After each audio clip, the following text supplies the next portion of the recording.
Internal security, border security बड़ा issue है, वो रहेगा। पाकिस्तान में तुम एक मलेरिया की दवा नहीं बना सकते। भारत बहुत आगे है, भारत से पंगा मत लो। हम उन तक भी पहुंचेंगे जिन्होंने पर्दे के पीछे बैठकर हिंदुस्तान की सरजमी पर ऐसी नापाक हरकतों की साजिशें रची। पाकिस्तान फेल्ड स्टेट है, आज लड़ाई के मैदान के लिए तैयारी कर रहे हैं।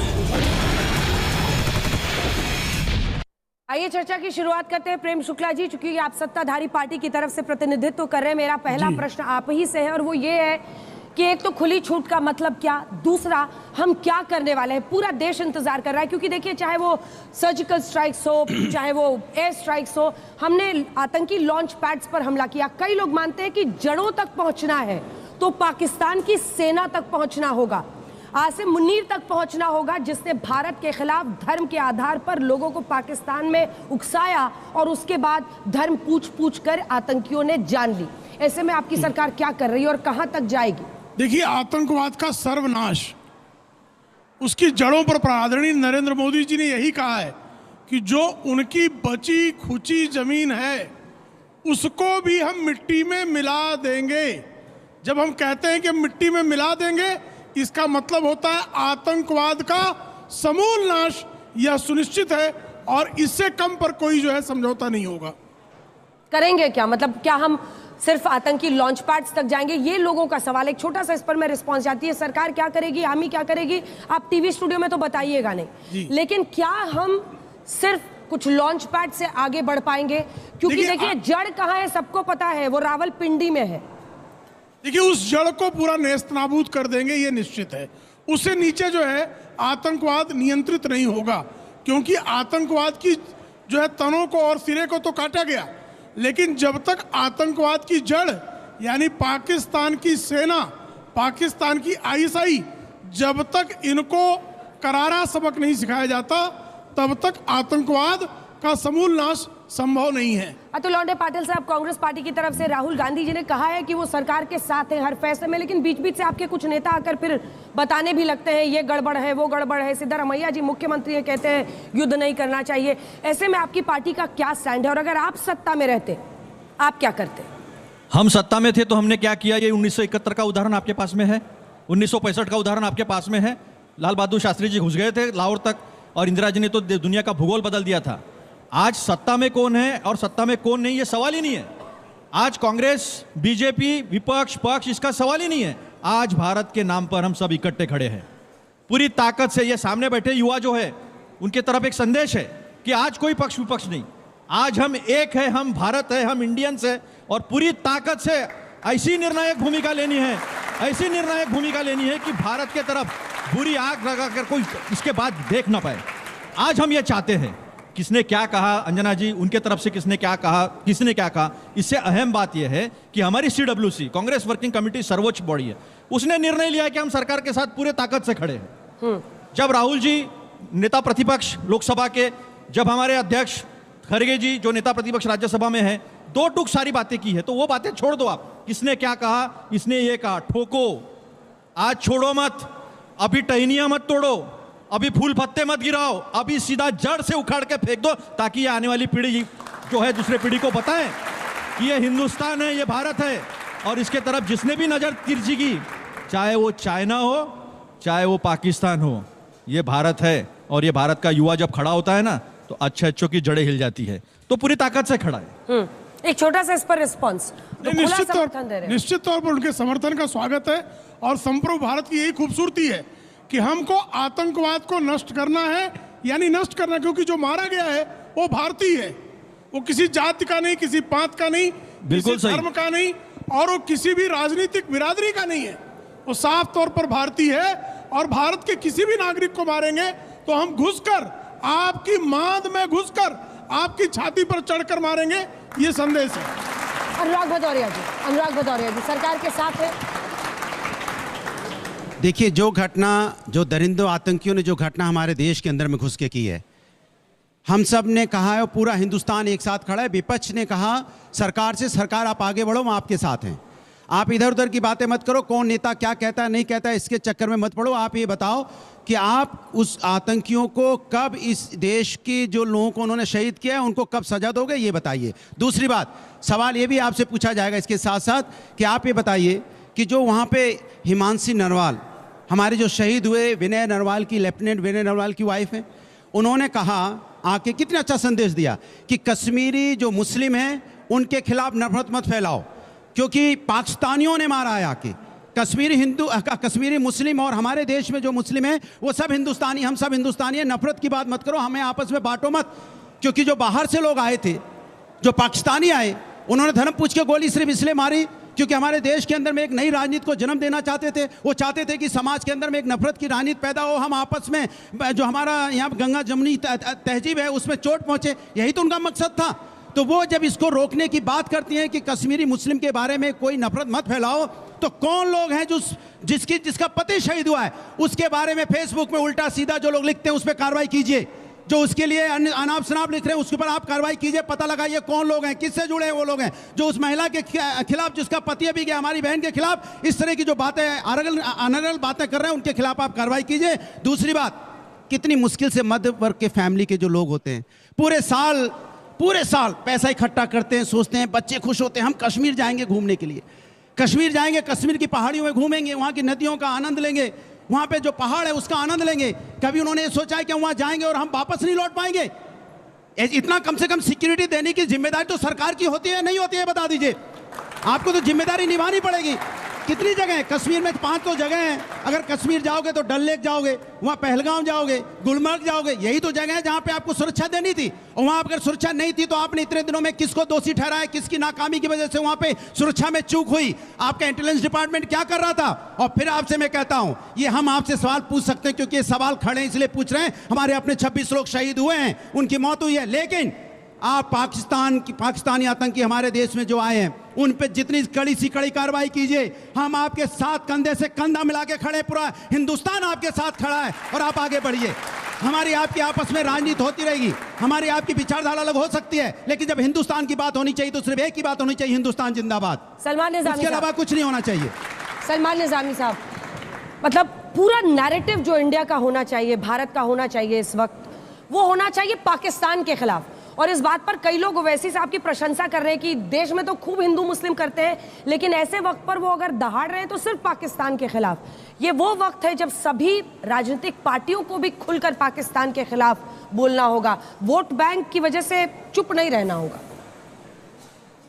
देखिए, मैं कल पहलगाम में था, ये मेरी तस्वीर है उन सैलानियों के साथ, थोड़ा जूम करिए, मैं दिखाना चाहता हूँ। मैं कल वहाँ उनके साथ मौजूद था और उनको विश्वास दिलाया कि वहाँ हमारे हिंदू भाई भी थे, मुसलमान भी थे, मैं कश्मीर से हूँ, कश्मीरी हूँ, और हमने उनको विश्वास दिलाया कि अगर उन आतंकियों ने हमारे निहत्थे सैलानियों पे गोलियां चलाई, जैसे सईद आदिल ने जो है अपनी जान की परवाह नहीं की और अपनी जान दे दी, वैसे ही सलमान निज़ामी कश्मीर में उन सैलानियों के जो हिंदुस्तानी हैं उसके लिए जान देगा। और सरकार से भी हमारी यही अपील है, जैसे अभी हमारे साथी ने कहा कि कश्मीर में आज देखिए आप, हर कश्मीरी घर से बाहर निकला है और वो कहता है कि पाकिस्तान को जवाब दीजिए। और हम भी तंग आ गए, कई सालों से पाकिस्तान जो है कश्मीर के नाम पे राजनीति कर रहा है, वोट बैंक पॉलिटिक्स करता है, और हम भी चाहते हैं कि पाकिस्तान को जवाब दीजिए। अगर जंग करनी है तो जंग करिए, लेकिन जिस तरीके से हिंदू मुस्लिम इसको एंगल दिया जाता है कि हिंदू मुस्लिम, आप देखिए वहां मुसलमान ने अपनी जान दे दी, आज कश्मीरी मुसलमानों ने उन सैलानियों को अपने घरों पर रखा, और आज कश्मीरी मुसलमान सड़कों पर उतरा और उसने ये कहा कि हम इस आतंकवाद के खिलाफ हैं और हिंदुस्तान के साथ खड़े रहे हैं और रहते रहेंगे। लेकिन जिस तरीके से पूरे माहौल को बिगाड़ा जा रहा है, अब कश्मीर हिंदुस्तान का अटूट अंग है, अगर वहां सैलानी नहीं जाएंगे, अगर हम बाइकॉट टूरिज्म करेंगे तो हम मौका देंगे अपने जो है जो दुश्मनी मुल्क है पाकिस्तान, उसको मौका दे रहे हैं हम कि आइए, हमने आपको छोड़ दिया। इसलिए हमारी यही कोशिश रहनी चाहिए कि कश्मीर हमारा है और वहां हर सैलानी जाएगा, और अगर पाकिस्तान को जवाब देना है तो सबसे पहले मैं बॉर्डर पे जाऊंगा, इस देश के लिए गोली खाऊंगा, क्योंकि पाकिस्तान ने जो यहां दिरंदे, जो पहलगाम में उन निहत्थे लोगों का कत्ल किया है वो गलत है। पूरा देश के हर एक मुसलमान यही चाहता है कि पाकिस्तान के खिलाफ सख्त से सख्त कार्रवाई हो। विपक्ष को भी सवाल जवाब नहीं करना चाहिए। हम देश के प्रधानमंत्री के साथ खड़े हैं और वो जो फैसला लेंगे हम उनके साथ। ठीक है, आप में से जितने लोग सवाल पूछना चाहते हैं हाथ उठाइएगा, मैं आपके पास आऊंगी। 10 सेकंड की एक बात कहना चाहता हूं। ठीक है, एक सवाल सिर्फ इनसे पूछकर उसके बाद से आप भी जवाब दे दीजिएगा। क्या आपको, आपकी सरकार को इस बात का एहसास है कि कश्मीर में जो पर्यटन बढ़ा, 6 गुना बढ़ा पिछले सालों में, ये सबको ही रोकने के लिए हमला हुआ है? धर्म पूछ कर अगर मारा गया तो इसीलिए मारा गया है कि दोनों धर्मों के बीच में एक खाई बनाई जाए। अब ऐसे में लोगों का विश्वास कश्मीर में रहे, पर्यटक जाते रहे, और हमारा जो एक लय बना है कश्मीर के साथ, पहली बार हुआ है साहब जब कश्मीर में लोग उतरे हैं, आतंकियों के खिलाफ बंद का आह्वान किया है। साउथ कश्मीर में कोई ऐसा सोच नहीं सकता था। सोपोर से लेकर तमाम जो वहां की जामा मस्जिद में 2 मिनट का मौन रखा गया। ये ऐसा मौका है जो कि वाकई इसके लिए भी कहना होगा कि यही समय है, सही समय है, कश्मीर का विश्वास है और हमको उसको आगे ले जाना है। अंजना जी, यही समय और सही समय लाया किसने?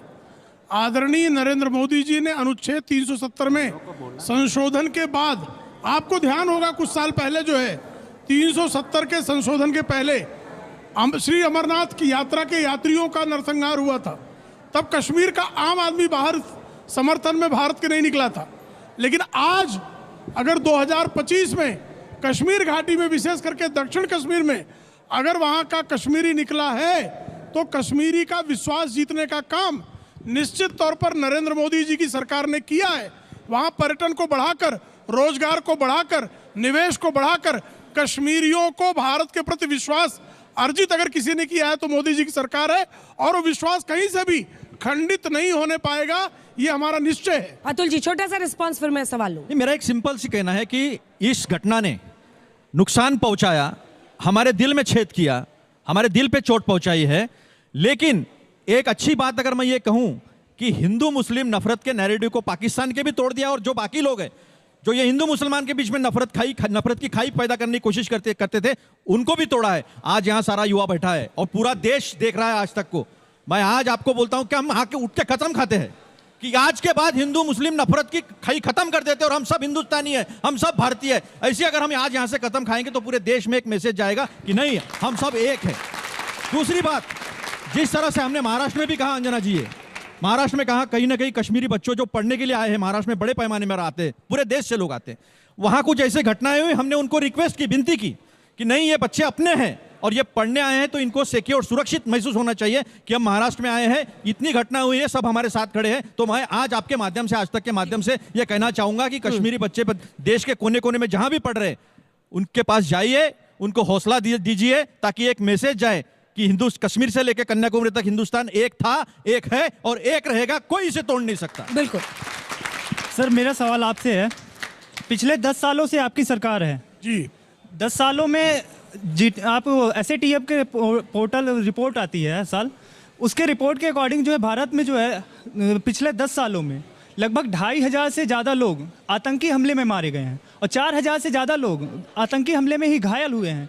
उसके बावजूद इसमें जो प्रमुख घटनाएं हैं, जैसे पुलवामा हो गया, रईसी हो गया या पहलगाम की ले लें, पुलवामा के पहले भी हमारे पास 12 इनपुट थे, उसको इग्नोर किया गया। उसके बाद अभी पहलगाम की बात की जाए, 2 कश्मीरी मुसलमान जो वहाँ पे गए थे 2018 में पाकिस्तान गए थे, उनके एंट्री का इनपुट मिला, वो कि पाकिस्तानियों के साथ एंट्री लिए हैं कश्मीर में, रामबन में, उसको भी इग्नोर किया गया, जिसके बाद पहलगाम अटैक होता है। इस पे आप क्या कहना चाहेंगे? देखिए, 2004 से 14 और 2014 से 24 अगर दोनों का तुलनात्मक अध्ययन कर लिया जाए तो आतंकवाद पर बहुत ज़्यादा नियंत्रण हुआ है। सुरक्षा बलों की पर जो बलिदान है वो भी घटा है, जो सामान्य नागरिकों की हत्या हुई वो भी घटी है, और आतंकवादियों का सफाया हुआ है। जहाँ तक इंटेलिजेंस इनपुट की बात है, हर बार जैसे इस बार जो है कम्युनिकेशन की नई स्किल जो है, वो कम्युनिकेशन का नया सिस्टम, चाइनीज सिस्टम जो पाकिस्तानी आर्मी यूज कर रहा है, अभी NIA की जांच में सामने आया है कि वो चाइनीज ऐसा यंत्र यूज कर रहे हैं जो CDMA और GSM दोनों में नहीं आता। तो टेक इंट के जो है नई टेक इंट उन्होंने यूज की है, इसलिए टेक इंट में रडार पे आने में समय लगेगा, लेकिन ये निश्चित है कि हम किसी भी प्रकार की विफलता है तो उस चूक को ठीक करेंगे और सफलता में तब्दील करेंगे। हमारा सवाल सीधा सरकार से ही है, और ये पहलगाम ये पहलगांव जो हमला हुआ है इसी पे है। बैसारनपुर वैली, इसी में अटैक हुआ है। इस बैसारनपुर वैली में एक्चुअली में कभी भी मिली है परमिशन तो वो मिड मई में मिलती है। इस बार पहली बार ऐसा हुआ है कि 20 अप्रैल को मिल गई है परमिशन उसको खोलने की, और 20 अप्रैल को खुलती है और 22 को अटैक हो जाती है। और 22 के अटैक में वहाँ पे 2000 लगभग टूरिस्ट होते हैं, उसमें से 26-27 की मौत हो जाती है। सबसे बड़ा सवाल यहाँ पे ये उठता है कि 2 दिन हुए ही नहीं थे उसे खुलने का, और वहाँ पे कोई भी सिक्योरिटी फोर्सेस भी नहीं है, ना ही जम्मू कश्मीर का कोई पुलिस है, ना वहाँ पे अपने पोस्ट नहीं था वहाँ पर, सुरक्षा के कोई भी इंतजाम नहीं थे, यानी मतलब पर्यटकों सैलानियों को ऐसे छोड़ दिया गया था। देखिए, सैलानियों को टारगेट जनरली किया नहीं करते थे आतंकवादी। ये बहुत दिनों के बाद ऐसा हुआ है, रियासी का हमला एक और ये दूसरा हमला, जब पर्यटकों को निशाना बनाया गया है। निश्चित तौर पर वहाँ पर सुरक्षा के बेहतर इंतजाम होने चाहिए थे। अंधभक्ति पे हंसने वाले लोग मोदी जी से उम्मीद लगा बैठे हैं कि मोदी जी पाकिस्तान पे हमला करेंगे, जो कभी अमेरिका जाकर रुआ करते थे कि माँ बचा लो, माँ बचा लो। आपसे सवाल अनुराग जी, आपने कहा कि हिंदू मुस्लिम भाई भाई हैं, साहब एक चीज जवाब दीजिएगा। पाकिस्तान का बॉर्डर पंजाब से भी सटता है, राजस्थान से भी सटता है और कश्मीर से भी सटता है, लेकिन हमला बार बार कश्मीर में ही होता है। क्यों होता है? क्योंकि वहाँ पे आतंकवादी वहाँ के लोगों का श्रेय लेकर कभी सेना पे हमला करते हैं, तो कभी जो भक्त होते हैं अमरनाथ यात्रा करने उन पे हमला करते हैं, और कभी जो सैलानी होते हैं उन पे हमला करते हैं। और ऐसा कैसे मान लें कि हिंदू मुस्लिम भाई भाई हुए? पहले तो आपको ये मानना पड़ेगा, जो हिंदुस्तान में जो हिंदुस्तानी मुस्लिम है वो मेरा भाई है, जो कश्मीरी मुस्लिम है वो मेरा भाई है। आप ये कैसे कह सकते हैं कि जो हिंदुस्तान में रह रहा है मुस्लिम सिख ईसाई सभी रहते हैं ना हिंदुस्तान में, सब हिंदुस्तानी है और हमारे भाई है। आप बात पाकिस्तान अफगानिस्तान की कर रहे हो। पाकिस्तान अफगानिस्तान को तो हम कह ही रहे हैं कि उसको निस्तो नाबूद करो। आप सवाल नहीं समझे, एक सेकंड अनुराग जी, आप सवाल नहीं समझे। वो ओवरग्राउंड वर्कर्स की बात कर रहे हैं जो कि कश्मीर में है, और निजामी साहब भी बोलेंगे। एनआईए ने भी 20-30 लोगों को जीरो इन किया है जो ओवरग्राउंड वर्कर्स में है, यानी दिन में वो या तो जर्नलिस्ट की नौकरी, पुलिस की नौकरी, कोई भी पेशे में काम करते हैं, फिर आतंकी घटना को अंजाम देते हैं और वापस जाकर उसी दफ्तर में बैठ जाते हैं, और उनको खोजना सबसे बड़ी मुश्किल चैलेंज है, चुनौती है। देखिए, इसमें दूसरी बात है, जो आपका सवाल उसका भी जवाब दे देता हूँ। कश्मीरी जो मुस्लिम है, इस घटना के बाद से वो कितनी शर्मिंदगी महसूस कर रहे हैं, इसका आपको अंदाजा है? वो रोड पे प्रदर्शन कर रहे हैं क्योंकि उनकी रोजी रोटी छीनी गई है। सुनिए, आप इसको मुस्लिम, कश्मीरी मुस्लिम और हिंदुस्तानी हिंदू में रंग मत दीजिए। यही तो पाकिस्तान के आका चाहते थे, जिन्होंने हमारे यहाँ पे धर्म पूछ के जो गोली मारी गई है, यही तो वो चाहते थे कि आपके दिमाग में ये जाए और इस तरह की आप बात करें तो उनको इस चीज़ को बढ़ावा मिले। ये हमारी अब जिम्मेदारी बनती है कि हम हिंदुस्तानी एक हैं, और कश्मीरी मुस्लिम भी आज आपके साथ कंधे से कंधा मिला के खड़ा है, क्योंकि वो इस घटना की निंदा कर रहा है। हमारी आपकी ज्यादा बड़ी जिम्मेदारी बनती है, क्योंकि आप एक हिंदुस्तान की बात करो। हिंदुस्तान में इस तरह की जो घटना हुई है, ये घटना अगर आपकी बात कर ली जाए, मैं आपसे पूछूं, क्या सरकार की जिम्मेदारी नहीं वहां सुरक्षा व्यवस्था करवाने की? सरकार इससे भाग सकती है क्या? सरकार ने कहा 317 हमने हटा दिया, वहां शांति होगी, 317 हटा, उसके बाद का नोटबंदी होगी तो आतंकवाद खत्म हो जाएगा, वो भी हुआ। फिर क्या वजह है कि वहां पे आतंकवाद अभी भी वहां पे बॉर्डर क्रॉस करके आ गए? तो इसकी तो पूरी इंक्वायरी होनी चाहिए ना, बॉर्डर क्रॉस करके कैसे पाकिस्तानी हमारे देश में आ गए। हमें इस पे चिंता करनी चाहिए। हम दूसरी बात में हमें उलझाने की कोशिश कर रहे हैं। 2 सवाल और ले लेते हैं फिर आप। मेरा आपसे सवाल है, आप कह रहे हैं कि हिंदू मुस्लिम का एजेंडा बनाया जा रहा है, लेकिन वहाँ पे धर्म पूछ के मारा, तो फिर आप उस पर क्या कहना चाहोगे? देखिए, पहलगाम की आतंकी जो घटना हुई, उसके बाद पूरे देश में अगर कोई शख्स अरेस्ट हुआ जो पाकिस्तान की जासूसी कर रहा था, उसका नाम सुनील कुमार राम है, ये बिहार से है, ये कश्मीरी मुसलमान नहीं था। और जो कश्मीरी मुसलमान था वो सईद आदिल था, जिसने उन सैलानियों को पहलगाम में जो है बचाने का काम किया। आप मुझे बताइए, कौन कश्मीर का इस वक्त जो व्यक्ति है किसी ने अरेस्ट किया? और आपने एक नैरेटिव बनाया यहाँ कि किसी ने अल्लाह अकबर बोल दिया, शायद इस पर शक जाए, और फिर एनआईओ ने बोला कि नहीं, अल्लाह अकबर तो हम किसी भी कोई घटना हो, कोई डर का माहौल हो तो हम अल्लाह अकबर, जैसे हम राम का नाम लेते हैं। तो इसलिए नैरेटिव जो है, जो शक बार बार कश्मीरी मुसलमानों पे किया जाता है।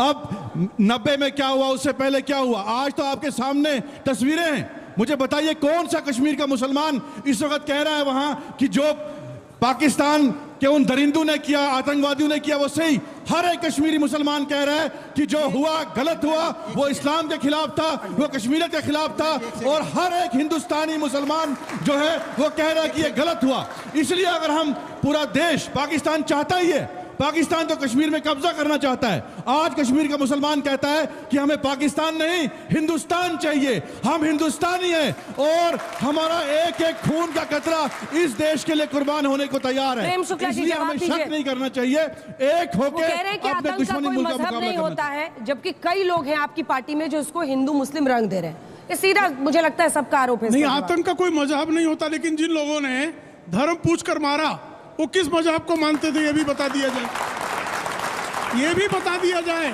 एक तो आदिल बहादुर था, उस बलिदानी को नमन है, लेकिन कृपा करके मुझे बता दिए और ठोकर जो आतंकवादियों को लेकर आया था उसका मजहब कौन सा है, वो इस्लाम को मानता है कि नहीं मानता है। मुझे कृपा करके बता दिया जाए कि जिन 2600 ओवरग्राउंड वर्कर को डिटेन किया गया था उसमें से जो 186 है वो 186 का मजहब क्या है, वो किस मजहब के आधार पर है।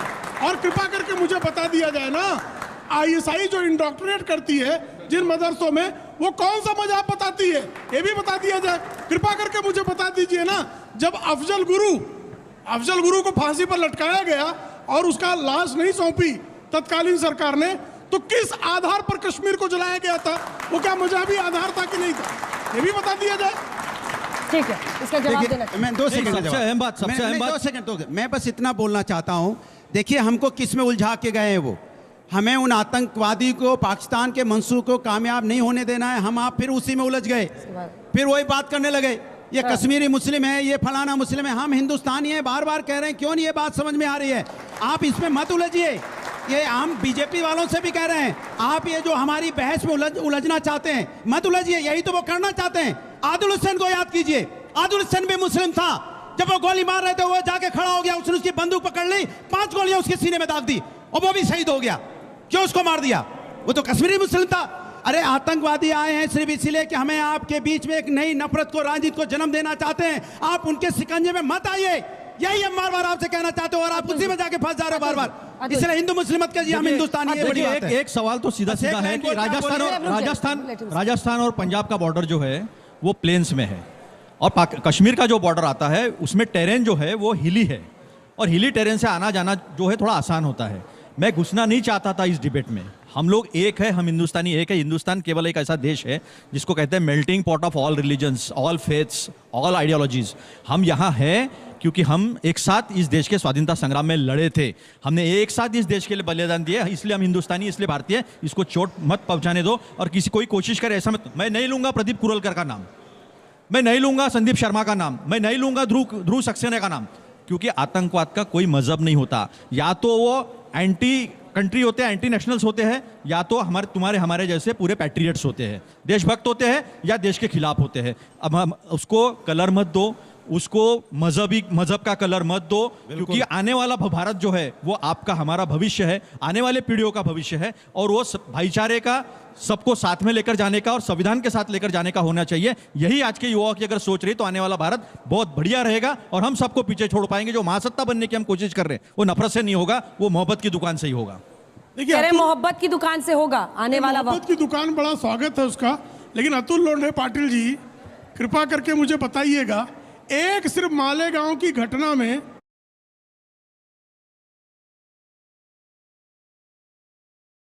Incoming voice call from Kamal Panchayat Milk Paneer. Incoming voice call from Kamal Panchayat Milk Paneer. Incoming voice call from Kamal Panchayat Milk Paneer. Incoming voice call from Kamal Panchayat Milk Paneer. Incoming voice call from Kamal Panchayat Milk Paneer.